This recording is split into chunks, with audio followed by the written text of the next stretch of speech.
global markets are crashing as trading was suspended in Japan. And the US stock market took a bloodbath with the Dow sinking below 1,000 points. Global recession fears are on the rise. This is breaking news, my friends. The Japanese stock market has suffered a brutal bloodbath, with Nikkei 225 index in Tokyo closing with more than 12% of its value wiped out. Trading in Japan was so bad that it was suspended to prevent the situation from going nuclear.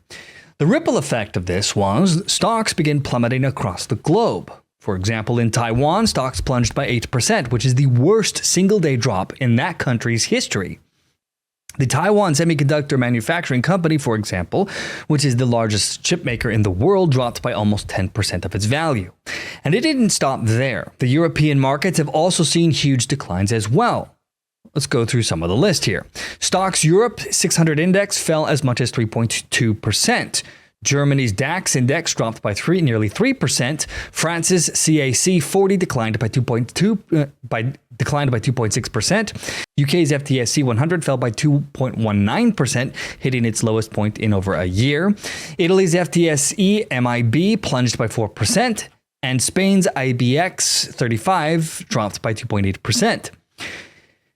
But it's not just overseas. Here in the US, the S&P 500 sank 4.1% in early trading here on Monday. The Dow Jones Industrial Average dropped sharply by 1,100 points, and the Nasdaq retracted by 5.7%. So what does this all mean for you and me?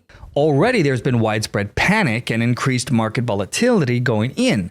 Investors are likely going to pull back from equities, leading to sharp declines in stock prices across various sectors. This will then lead to economic uncertainty. All of this has been driven in large part because of persistent inflation. The economy is not doing well. The inflation has been caused by economically retarded decisions that governments have made during and after the global pandemic. Remember those lockdowns that stole your freedoms? Well, one of the direct consequences of this action forced the government to begin printing untold mountains of cash to pay people to live without working. But it didn't just stop during the early months of the pandemic. If that had been the case, it would have been a bad precedent to set, but we probably would have been fine. Instead, the debt increased by more than $10 trillion now since the pandemic began. Our national debt is now over $33 trillion here in the US, or to give it more context, $33,000 billion.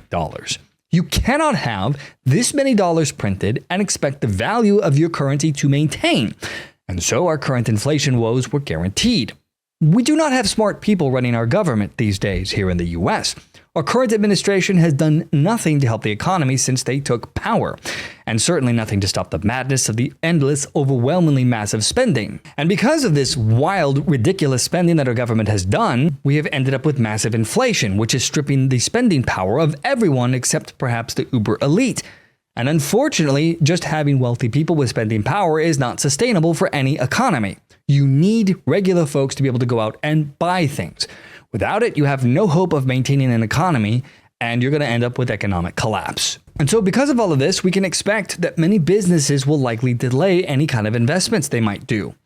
And at the same time, with consumers cutting back in spending, you're going to see further economic growth slowing. So how did we get here? Well, the global market plunge is a direct result of the badly damaged US economy. The interdependence of all the other countries around the globe with the US is notable. And so recently we had a disappointing US jobs report, which showed a much weaker than expected hiring. The rest of the world knows that we don't have anyone leading this country, and so that's making matters worse. Everybody can see that there isn't anyone in our current administration who knows what to do here. It feels like we do not have intelligent people in command of our country. Instead of focusing on the economy, the people in charge of our current administration have been focused on DEI hires, rather than hiring the intelligent, qualified people. And this has been the hallmark of the Biden campaign since launch. And now that it's been exposed that the president is a walking corpse, not knowing where he is moment to moment, we're stuck with his VP, Kamala Harris. And she, to be frank, is stupid. Anyone who expects her to lead this country to a bright and shiny future is mad. She hardly seems qualified to fight her way out of a paper bag, let alone run this country. Here's the latest clip of Kamala Harris trying to explain what cloud storage is. So you're now no longer are you necessarily keeping those private files in some file cabinet that's locked in the basement of the house. It's on your laptop, and it's then therefore up here in this cloud that exists above us, right? Mm-hmm. It's no longer in a physical place. So this is the woman that is essentially leading the country now. It feels as though there are no adults left in this current administration. And with no leadership coming from Biden, the mice have been at play for the past 4 years. The U.S. economy is like a ship lost at sea now, with no crew at the helm, aimlessly bouncing from wave to wave with no clear direction. For context of how stark of a difference this is with the current administration versus our previous one, let's take a step back and review the performance from 2016 to 2019 versus present-day economic performance. So from 2016 to 2019, under the Trump administration, the U.S. economy experienced robust growth. It was characterized by several key factors. First, GDP growth.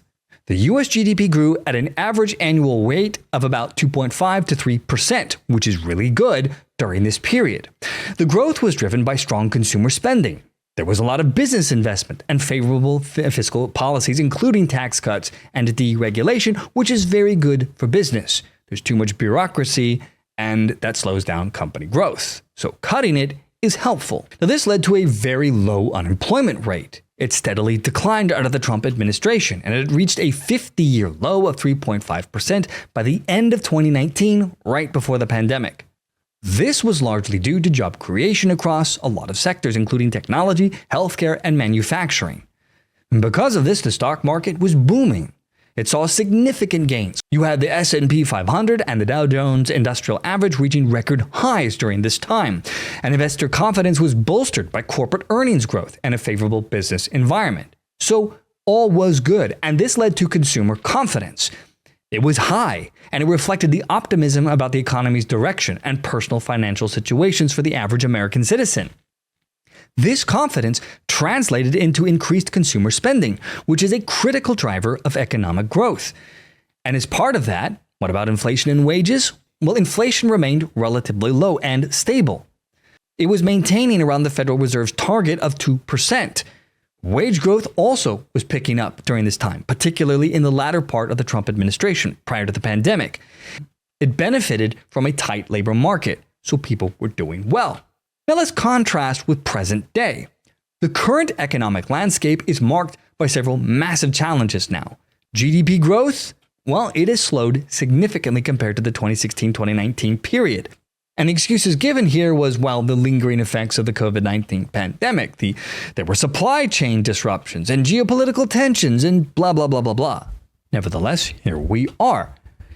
Now let's talk about the unemployment rate. Now, it has recovered from the pandemic-induced spike. Obviously, everyone was sitting at home, unable to work. And yet it still remains a concern. As of mid-2024, the official unemployment rate is hovering around 4%. However, there's about 7.1% of the population that are underemployed, meaning they're not getting enough work. And then there's the stock market, which right now, of course, we're seeing what's happening because of the inflation here, fears, the interest rate hikes by the Federal Reserve, and the global economic uncertainties. Now, as far as consumer confidence, it has been low, thanks in large part to inflationary pressures, rising interest rates, and economic uncertainties. High inflation has eroded purchasing power, affecting consumer spending habits, obviously. Which then brings me to inflation and wages. Well, inflation has been a significant issue, with rates reaching multi-decade highs now. The Federal Reserve has responded to this with aggressive interest rate hikes, but since we're not dealing with the core issue of just slapping on $1.5 to $2 trillion in debt every year, well, it's not working. And wage growth is not keeping pace with inflation, obviously. This is leading to a real wage decline for many workers. We are in danger of a global economic collapse. The U.S. needs to lead the way here. We need strong leadership with a full, singular focus on our economy. Sadly, our current bench in the administration has no solutions here. And because of this, the U.S. citizens are just left holding the bag. Things are not looking good, And they're probably going to get a lot weirder from here on out. From the To Be Frank show, I am Adrian. Thanks for watching, my friends. I will see you all in the next episode.